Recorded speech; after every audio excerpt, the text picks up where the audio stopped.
न केवल आपने धर्मेंद्र यादव जी को जिताया था, बल्कि दरोगा सरोज जी को भी आपने जिता दिया, लालजी वर्मा जी को जिता दिया, बगल में राजीव राय जी को जिता दिया।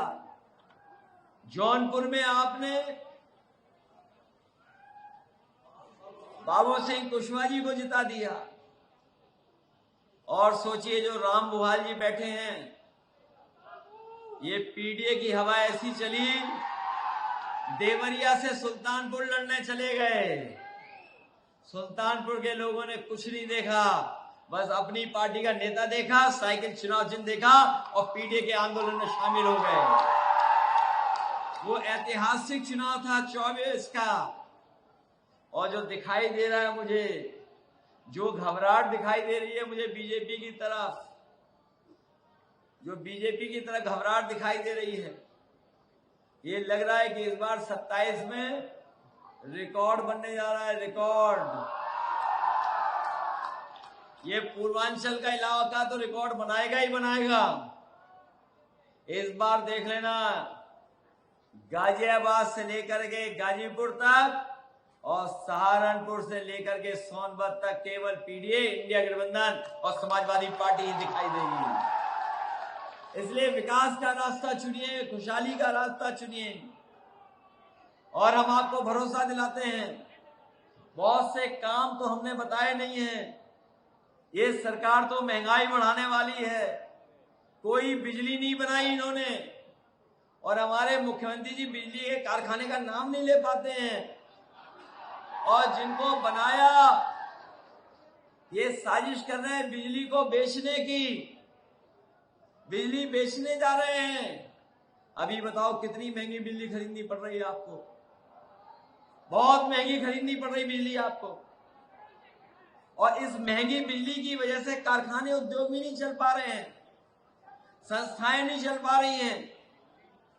और घर मकान में कोई बचा नहीं जिसको नोटिस ना आ जाता हो, झूठे मुकदमे न लग गए हों। वहीं याद कीजिए, समाजवादियों ने कहा था कि सरकार बनेगी तो 300 यूनिट हम लोग फ्री देने का काम करेंगे। न केवल 300 यूनिट फ्री का वादा किया था, बल्कि अपनी गरीब माताओं बहनों के लिए भी हम लोगों ने कहा था कि कभी समाजवादी पेंशन शुरू की थी, इन माताओं बहनों को भी हम लोग 3000 रुपया महीना देकर के इनका सम्मान करने का काम करेंगे। अभी तो लैपटॉप हमारे खराब भी नहीं हुए होंगे, सोचो आप। और जमाना बदल गया है। और इनके दिए हुए जो टेबलेट हैं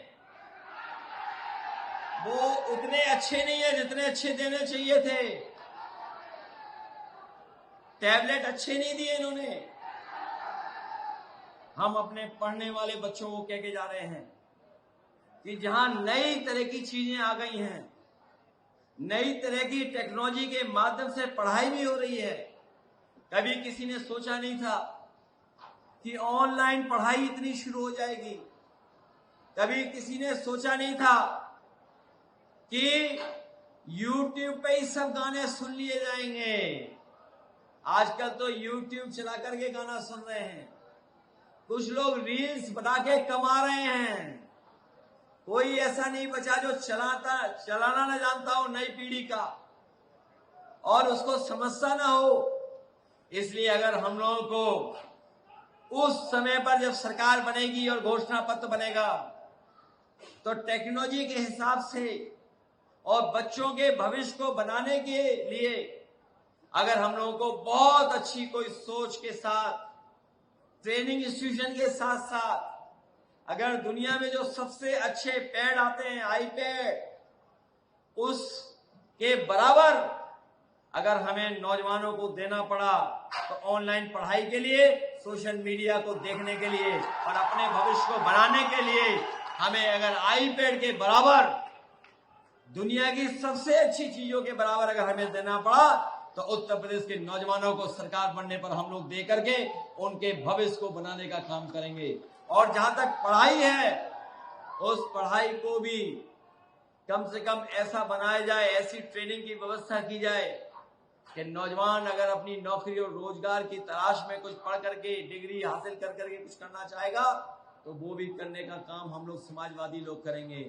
क्योंकि इधर देखने को मिला है कि डिग्री कॉलेजों में एडमिशन कम हो गए हैं, 12वां पास वाले स्कूलों में भी जो आर्ट साइड की पढ़ाई कम हो गई है। इधर सरकार ने नौकरी नहीं दी शिक्षकों को और पढ़ाई भी छीन ली बच्चों की। ये दो तरफा हमला कर रहे हैं, उससे हम लोगों को सावधान रहना पड़ेगा। मैं एक बार फिर आप सबका धन्यवाद देता हूं। मैं तमाम इस आजमगढ़ के जो महापुरुष रहे हैं, जिन्होंने समय समय पर हमें दिशा देने का काम किया है, चाहे हमारे अल्लामा शिबली नोमानी जी हों, राहुल संक्रांत हों, कैफी आजमी साहब हों, कभी हमारे हरिऔध हों, महर्षि दुर्वासा की, चाहे हमें एक नई व्यवस्था के तहत एक हम लोगों को रास्ता समय समय दिखाने का काम किया हो, ऐसे तमाम महापुरुष यहां से निकले हैं जो पूरे देश और दुनिया में आजमगढ़ का नाम बढ़ाने का काम किया है। और कई बार तो नाम के बाद ही पता लग जाता है कि ये आजमगढ़ के हैं। अगर कहीं आजमी लिखा हो तो वहीं पता लग जाता है कि ये तो आजमगढ़ के लोग हैं। इसलिए आजमगढ़ का इतिहास और आजमगढ़ की संस्कृति को और आजमगढ़ की राजनीतिक सोच को शायद वो दिल्ली के डर वाले डी कंपनी वाले समझ नहीं पा रहे हैं। जिन्हें दिल्ली से डर लगता हो, जिन्हें अपने 2 DCM से डर लगता हो, वही लोग हैं जो डी कंपनी के साथ मिलकर के अपनी सरकार चलाना चाहते हैं। हम समाजवादी लोग वो हैं जो सबको साथ लेकर के खुशहाली के रास्ते पे ले जाना चाहते हैं। हम बधाई देते हैं अपने समाजवादी नेताओं को, कार्यकर्ताओं को, जिन्होंने आज इस कार्यक्रम में आकर के सफल बनाने का काम किया। अभी तो शुरुआत हुई है, आने वाले समय में ये पीडीए भवन के नाम से जाना जाएगा। मेरी एक ही अपील है आप लोगों से कि जिस तरीके से बिहार में ये बीजेपी के लोग इलेक्शन कमीशन से मिलकर के एक रणनीति बना रहे हैं कि वोट कैसे काटे जाए, वोटों को कैसे शिफ्ट किया जाए, हमें पूरा भरोसा है अपने आजमगढ़ के कार्यकर्ताओं पर, नेताओं पर कि अपनी वोटर लिस्ट पर पैनी नजर रखना।